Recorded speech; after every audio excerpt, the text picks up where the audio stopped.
In the movie Groundhog Day, actor and comedian Bill Murray finds himself playing a weatherman who finds himself living every day over and over and over again.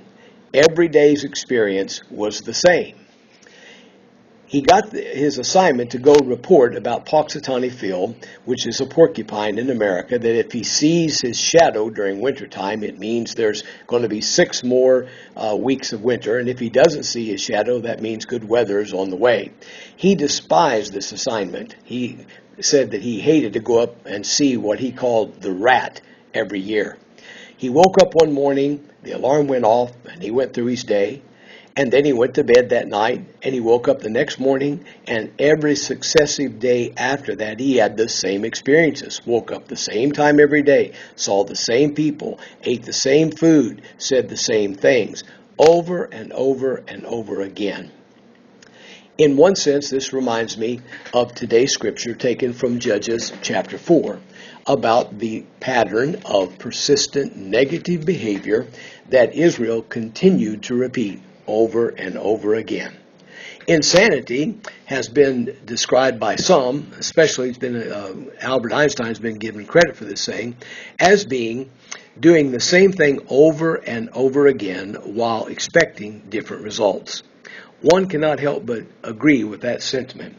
The Israelites in Judges chapter 4, as the scripture says in verse 1, they again did what was evil in the sight of the Lord after Ehud had died. Ehud was their judge. And so the Lord sold them into one of the kings of Canaan, and one of his commanders, who had 900 chariots, cruelly oppressed the children of Israel. And he oppressed them for 20 years, very cruelly, I might add. And then the children of Israel cried out to the Lord for deliverance. Now, the story in Judges chapter 4 revolves around 2 very heroic women who are the main players in this story, and one man who is a minor player. Deborah, whose name means honeybee, was a prophetess who had power and knowledge of God, and she was able to speak as a prophetess by commanding Barak, whose name means lightning, by the way. She said to him, "The Lord commands you that this is the right time for you to gather the armies together to go and deliver the children of Israel."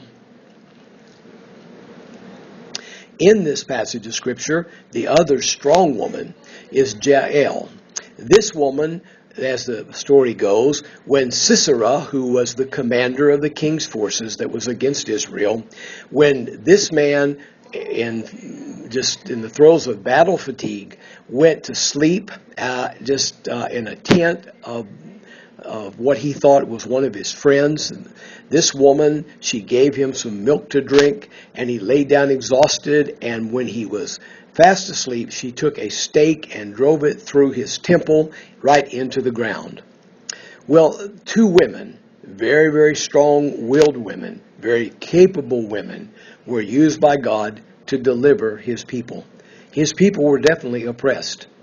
And as a matter of fact, in chapter 4, verse 3, the word for oppression, when it's applied to the children of Israel, is the same word that's used in Exodus chapter 3, verse 9 to describe